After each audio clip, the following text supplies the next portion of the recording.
जब भगवान श्री राम प्रजा सहित बैकुंठ धाम चले गए तो पूरी अयोध्या नगरी सरयू नदी में समाहित हो गई।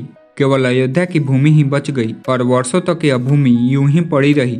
बाद में कौशांबी के महाराज कुश ने अयोध्या को फिर से बसाया।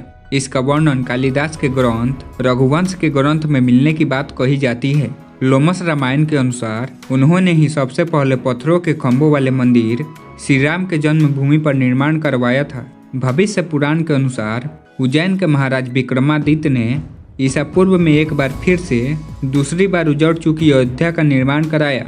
धार्मिक ग्रंथों के अनुसार उन्होंने अयोध्या में सरयू नदी के लक्ष्मण घाट को आधार बनाकर 360 मंदिरों का निर्माण कराया था।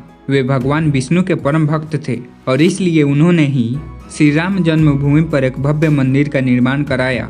अयोध्या में राम जन्मभूमि मंदिर पर विवाद की कहानी 1528 से शुरू हुई। यह विवाद 500 सालों से चलता आ रहा था। हिंदुओं का दावा रहा है कि मुगल आक्रमणकारी बाबर ने वहां के पवित्र मंदिरों को तोड़कर उस पर मस्जिद का निर्माण करवा दिया। 1528 में मुगल बादशाह के सिपह सलार मीर बाकी ने उस जगह पर मस्जिद का निर्माण कराया। हिंदू पक्ष के लोगों ने मस्जिद में बने 3 गुंबदों में एक गुंबद के नीचे भगवान राम का जन्म स्थान बताया। श्री राम जन्मभूमि जहां पर मस्जिद का निर्माण किया गया, वहां के आसपास के कई स्थानों पर पहली बार 1853 में दंगे हुए, जिसके बाद 1859 में अंग्रेजी सरकार ने मुसलमानों को ढांचे के अंदर और वहीं हिंदुओं को बाहर चबूतरे के पास पूजा करने की इजाजत दे दी। 1885 में पहली बार महंत रघुवीर दास बाबरी मस्जिद के पास मंदिर निर्माण को लेकर फैजाबाद कोर्ट में एक याचिका लगाई, जिसे कोर्ट ने ठुकरा दिया। अयोध्या श्री राम जन्मभूमि का असली विवाद 23 सितंबर 1949 को तब हुआ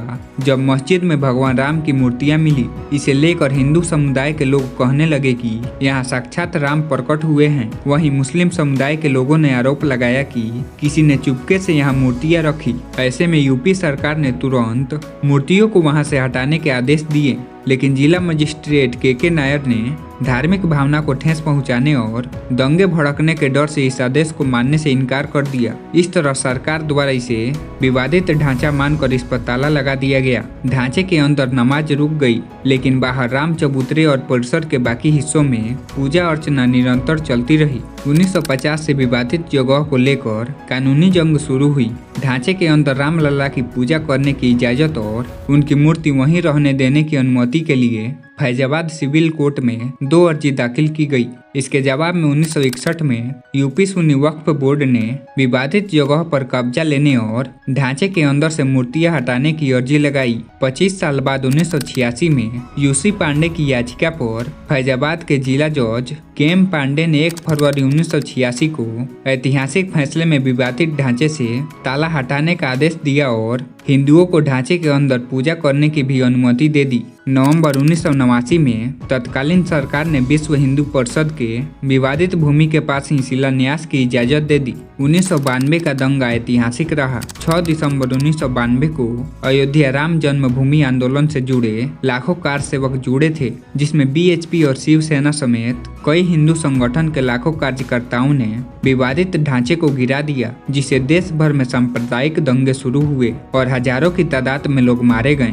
भगवान रामलला ढांचे से निकलकर टेंट में आ गए। सुप्रीम कोर्ट ने उस विवादित जगह पर यथास्थिति बनाए रखने का आदेश दे दिया और 6 दिसंबर 1992 से लेकर 9 नवंबर 2019 के सुप्रीम कोर्ट के फैसले तक रामलला उसी अस्थायी टेंट में विराजमान रहे, लेकिन उनकी पूजा अर्चना और दर्शन का कार्य निरंतर संपन्न होता रहा। 7 फरवरी 2002 में जब गोधरा ट्रेन जो हिंदू कार्यकर्ताओं को लेकर जा रही थी, मुस्लिम समुदाय द्वारा उस ट्रेन में आग लगा दी गई, जिसमें करीब 58 लोग जलकर मारे गए, जिसे हम गोधरा कांड के नाम से जानते हैं।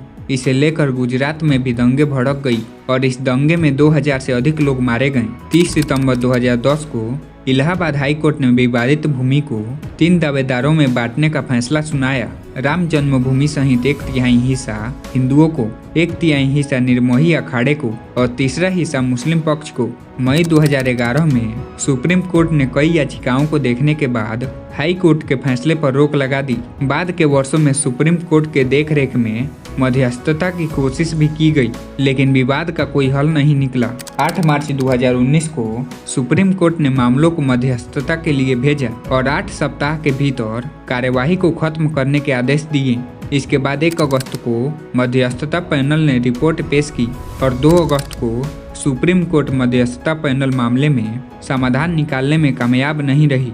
इस बीच सुप्रीम कोर्ट में अयोध्या मामले को लेकर प्रतिदिन सुनवाई होने लगी और 16 अगस्त 2019 को सुनवाई पूरी होने के बाद फैसला सुरक्षित रख लिया गया। अंत में 9 नवंबर 2019 का वह ऐतिहासिक दिन आया जब सुप्रीम कोर्ट ने सदियों पुराने इस विवाद का हमेशा हमेशा के लिए निपटारा कर दिया। सर्वोच्च अदालत ने संपूर्ण विवादित जगह को भगवान राम लला का मालिकाना हक दे दिया और उनके भव्य मंदिर निर्माण के लिए केंद्र सरकार को 3 महीने के भीतर एक ट्रस्ट बनाने की जिम्मेदारी सौंप दी। अदालत ने सरकार को मुस्लिम पक्ष को भी मस्जिद बनाने के लिए 5 एकड़ जमीन देने का आदेश दिया। अदालत के इसी आदेश के बाद श्री राम जन्मभूमि तीर्थ क्षेत्र ट्रस्ट के द्वारा 5 अगस्त 2020 को वहां भव्य राम मंदिर के निर्माण के लिए भूमि पूजन और आधारशिला का कार्यक्रम तय किया गया। 500 साल के लंबे इंतजार और कितने लोगों के बलिदान के बाद आखिरकार 22 जनवरी 2024 को श्री राम जन्मभूमि अयोध्या में